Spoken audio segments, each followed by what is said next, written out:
जहां एक तरफ विपक्ष एक फालतू की बातों में अपना समय बर्बाद कर रहा है, फालतू के मुद्दे उठा करके इस देश के लोगों को गुमराह कर रहा है, वहीं दूसरी तरफ प्रधानमंत्री नरेंद्र मोदी ने कई देशों का दौरा भी कर लिया। इसके साथ साथ तमिलनाडु में कई बड़ी परियोजनाओं की शुरुआत भी कर दी और कई परियोजनाओं का उद्घाटन भी कर दिया। इसमें सबसे बड़ा कह सकते हैं कि पंबन ब्रिज का जो उद्घाटन हुआ है वो है। तो नमस्कार, आप देख रहे हैं इंपैक्ट भारत टीवी। मैं हूं रजत अवस्थी।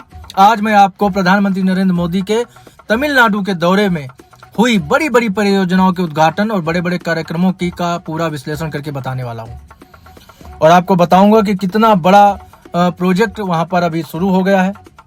तो प्रधानमंत्री नरेंद्र मोदी रामनवमी के पावन अवसर पर खास दिन पर तमिलनाडु के दौरे पर थे। इस दौरे का मुख्य आकर्षण अगर हम कहें तो भारत के पहले वर्टिकल लिफ्ट समुद्री रेलवे ब्रिज को मान सकते हैं, यानी नए पंबन ब्रिज का उद्घाटन हो गया है। लेकिन ये दौरा सिर्फ एक ब्रिज के उद्घाटन तक सीमित नहीं रहा। प्रधानमंत्री मोदी आज कई बड़े कार्यक्रमों में हिस्सा भी ले चुके हैं जो तमिलनाडु और देश के ऐसे लिए ऐतिहासिक महत्व भी रखते हैं। तो चलिए आज उन्हीं के बारे में आपको मैं बताता हूँ। सबसे पहले बात करते हैं इस दौरे की शुरुआत की।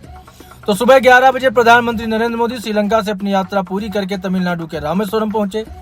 श्रीलंका में पीएम ने राष्ट्रपति अनुरा कुमारा दिसानायके के साथ द्विपक्षीय वार्ता की और कई समझौतों पर हस्ताक्षर भी किए। वहां से सीधे रामेश्वरम पहुंचकर पीएम एक व्यस्त दिन की शुरुआत उन्होंने कर दी। अब आपको हम बताएंगे कि उनके इस व्यस्त दिन का जो पूरा दौरा था उसमें क्या क्या कार्यक्रम हुए। तो ठीक दोपहर 12 बजे प्रधानमंत्री नरेंद्र मोदी नए पंबन ब्रिज का उद्घाटन उन्होंने किया। ये ब्रिज भारत का पहला वर्टिकल लिफ्ट समुद्री रेलवे ब्रिज है जो मंडपम को रामेश्वरम द्वीप से जोड़ता है। 2.8 किलोमीटर लंबा ये ब्रिज 535 करोड़ रुपए की लागत से तैयार हुआ है। इसकी सबसे बड़ी खासियत है कि 72.5 मीटर लंबा वर्टिकल लिफ्ट सेक्शन जो ऊपर उठकर बड़े जहाजों को नीचे से गुजरने की सुविधा देता है। इस उद्घाटन के दौरान पीएम एक ट्रेन और एक जहाज को भी उन्होंने हरी झंडी दिखाई जो इस ब्रिज की दोहरी उपयोगिता को प्रदर्शित करेगा।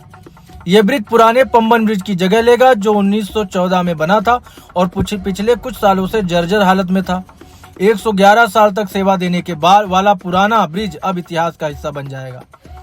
नया ब्रिज न सिर्फ मजबूत है बल्कि आधुनिक तकनीकी से लैस है। इसके 99 स्पैन और ऑटोमेटेड इलेक्ट्रोमैकेनिकल सिस्टम इसे समुद्री लवणता से भी बचाते हैं। विशेषज्ञों का कहना है कि यह ब्रिज रामेश्वरम के पर्यटन और समुद्री व्यापार को नई ऊंचाइयां भी देगा। वहीं विशेषज्ञ भी बताते हैं कि यह ब्रिज इंजीनियरिंग का एक नायाब नमूना है।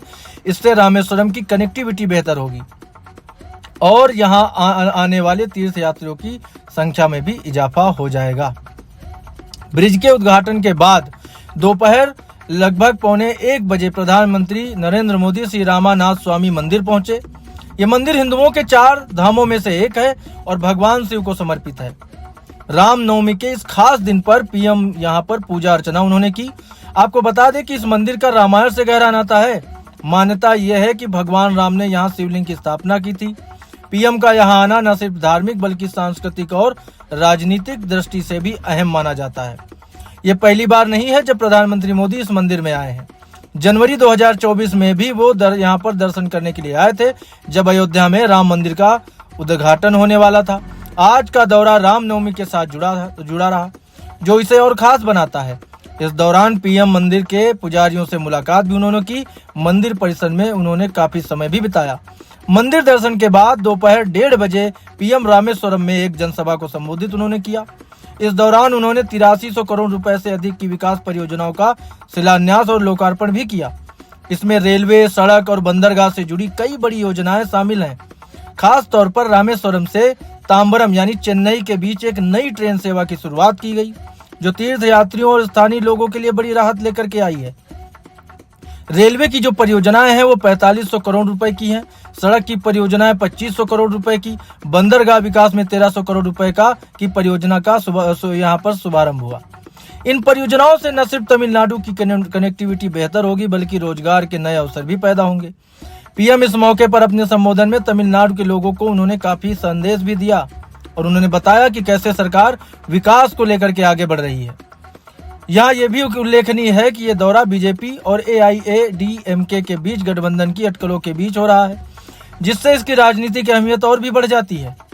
हमारा लक्ष्य है कि विकास की गंगा हर कोने तक पहुंचे। तमिलनाडु हमारी प्राथमिकता है और हम यहाँ की संस्कृति और प्रगति को साथ लेकर चलेंगे, ये कहना था प्रधानमंत्री नरेंद्र मोदी का।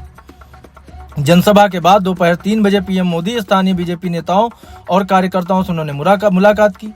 सूत्रों की माने तो इस बैठक में तमिलनाडु में पार्टी की स्थिति और आगामी रणनीतियों पर चर्चा हुई।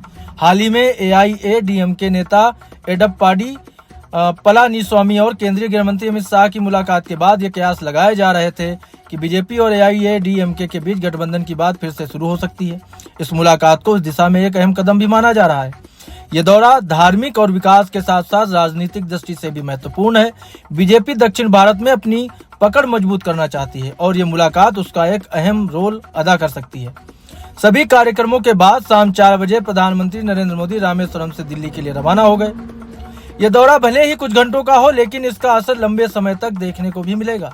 नए पंबन ब्रिज से लेकर विकास परियोजनाओं तक यह दिन तमिलनाडु के लिए एक नई शुरुआत का प्रतीक रहा है। पंबन ब्रिज का उद्घाटन, रामानाथ स्वामी मंदिर में पूजा, 83 करोड़ की परियोजनाओं का शुभारंभ, राजनीतिक मुलाकातें, ये सारी चीजें बहुत कुछ बताती हैं। यह था प्रधानमंत्री नरेंद्र मोदी के आज के तमिलनाडु दौरे का पूरा लेखा जोखा जो उन्होंने किया, और इससे ये पता चलता है कि एक सरकार अपने दृढ़ निश्चय के साथ कैसे काम कर रही है। क्योंकि प्रधानमंत्री नरेंद्र मोदी हमेशा बोलते हैं कि जो काम हमारी सरकार में शुरू होगा वो हमारी सरकार में ही पूरा हो जाएगा। यानी जिस परियोजना का शिलान्यास हम करेंगे उसका उद्घाटन भी हम ही करेंगे। और ये बार बार देखने को मिला है, चाहे राम मंदिर हो, चाहे कश्मीर में बने सबसे ऊंचा पुल हो, और चाहे कई ऐसी परियोजनाएं हों जिनका शुभारंभ प्रधानमंत्री नरेंद्र मोदी के हाथों हुआ और उसका उद्घाटन भी उन्हीं के हाथ से हुआ है। कहने को बहुत सारा विपक्ष है जो कि ऐसी बातें करते हैं कि सरकार फेल है, सरकार कुछ कर नहीं रही है, लेकिन ये परियोजनाएं और ये योजनाएं जो पूरी तरह से संपन्न होकर के आगे बढ़ रही हैं, लागू हो रही हैं, वो ये दर्शाती हैं कि सरकार पूरी निष्ठा के साथ काम कर रही है और काफी काम कर रही है। जो दिखता है पब्लिक को उसका काम दिख रहा है, और उसी के नाम पर बार बार यहाँ भारत की जनता प्रधानमंत्री नरेंद्र मोदी पर विश्वास जताती है और उसने उन्हें तीसरी बार प्रधानमंत्री बनाया है इस देश का।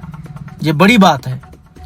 आपने देखा होगा दिल्ली में जैसे ही सरकार बीजेपी की आई, वहां के मुख्यमंत्री का शपथ ग्रहण समारोह नहीं हुआ था, लेकिन वहां यमुना में मशीनें डालकर उसकी सफाई शुरू हो गई और भी बहुत सारी चीजें थी, सड़कों की मरम्मत शुरू हो गई। तो ये सरकार ने बार बार ये साबित किया है कि जो कहा जाता है वो किया जाता है, सिर्फ कहते नहीं है करते भी हैं। क्योंकि मोदी जी हमेशा गारंटी देते हैं, वो कहते हैं कि ये मोदी की गारंटी है, और वो गारंटी भारत के लोगों को महसूस होती है और भारत के लोग उस पर भरोसा करते हैं, क्योंकि उन्हें पता है कि मोदी की गारंटी मतलब काम होने की पक्की गारंटी है। क्योंकि ये भरोसा उन्होंने कमाया है, ये भरोसा उन्होंने पूरा किया है, बार बार करके दिखाया है। उन्होंने जो वादे किए हैं उनको निभाया है। दिल्ली में केजरीवाल की सरकार थी, लेकिन वहां आयुष्मान योजना नहीं शुरू हुई थी, लेकिन जैसे ही बीजेपी की सरकार आई वहां पर तुरंत सारी चीजें लागू हो गई। और अमित शाह ने भी कहा है सदन में कि दिल्ली में तो आयुष्मान कार्ड की योजना शुरू कर दी है, अब बंगाल जीतने के बाद पश्चिम बंगाल में जब बीजेपी की सरकार इस बार बनेगी वहां भी ये सारी सुविधाएं, सारी सेवाएं हम शुरू करेंगे। तो काफी विपक्षी खेमे में हाहाकार मचा हुआ है, क्योंकि आप हरियाणा देख लो, महाराष्ट्र देख लो, आप देख लो सारी चीजें, आप मध्य प्रदेश देख लो, और आप उसके साथ बाकी कई जगह आप देख सकते हो। तो वहां पर जिस तरह से सरकार ने वापसी की, न केवल वापसी की, प्रचंड वापसी की है। दिल्ली में आपने देखा चुनाव में सारी की सारी सीटें बीजेपी को आना, जो पिछला चुनाव हुआ था। ये चीजें दिखाती हैं कि भारत के लोगों का भरोसा अभी भी प्रधानमंत्री नरेंद्र मोदी पर कम नहीं हुआ है, और वो उसको कर रहे हैं। थाईलैंड का दौरा हो, चाहे श्रीलंका का दौरा हो, वो सब जगह होकर के आए हैं, और ये चीजें ये दिखाती हैं कि वो एक निष्ठा के साथ काम कर रहे हैं। उन्होंने अभी हाल ही में बांग्लादेश के जो प्रधानमंत्री उनसे भी द्विपक्षीय वार्ता की थी। तो ये सरकार जो कहती है वो करती है, इस भरोसे के साथ अभी तो वो सरकार पे लोग भरोसा कर पा रहे हैं, क्योंकि उनके द्वारा वो काम हो रहा है।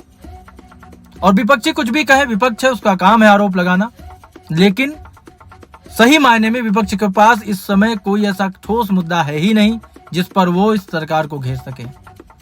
वक्फ बोर्ड पर उन्होंने घेरने की कोशिश की, लेकिन वो भी लोकसभा और विधानसभा के बाद फाइनली राष्ट्रपति के सिग्नेचर के बाद कानून बन चुका है। तो उसमें भी विपक्ष कुछ नहीं कर पाया। बहुत सारी अफवाहें फैलाई गईं, लेकिन उसके बावजूद सरकार ने सदन में घंटों तक, रात तक, पूरी रात सदन चला करके जनता के सामने सच्चाई लाने का इस सरकार ने प्रयास किया है। और इसके शीर्ष नेता, चाहे प्रधानमंत्री मोदी हो, चाहे अमित शाह जी हो, और चाहे राजनाथ सिंह जी हो, चाहे जेपी नड्डा हो, चाहे किरण रिजिजू हो, सबने पूरा समय सदन में दिया और लोगों तक सच्चाई पहुंचाई है। तो आज की ये बड़ी खबर यहीं तक। देश को एक नया पम्बन ब्रिज मिल गया है। अब लोगों के लिए थोड़ा सा आसान हो जाएगा सफर करना। जल्द मिलेंगे एक और बड़ी खबर के साथ। तब तक आप देखते रहिए इम्पैक्ट भारत टीवी। गांव-गांव जाते हैं, गली गली से सच चुनकर लाते हैं, जिला प्रदेश देश हर खबर दिखाते हैं, राजनीति नहीं राष्ट्र हित समझाते हैं, सच और झूठ का फर्क दिखाते हैं, आम जनता की आवाज बनकर उसे न्याय दिलाते हैं। हम कहते नहीं करके दिखाते हैं, हम सिर्फ सच दिखाते हैं। हम इम्पैक्ट भारत टीवी हैं, हम सिर्फ सच दिखाते हैं।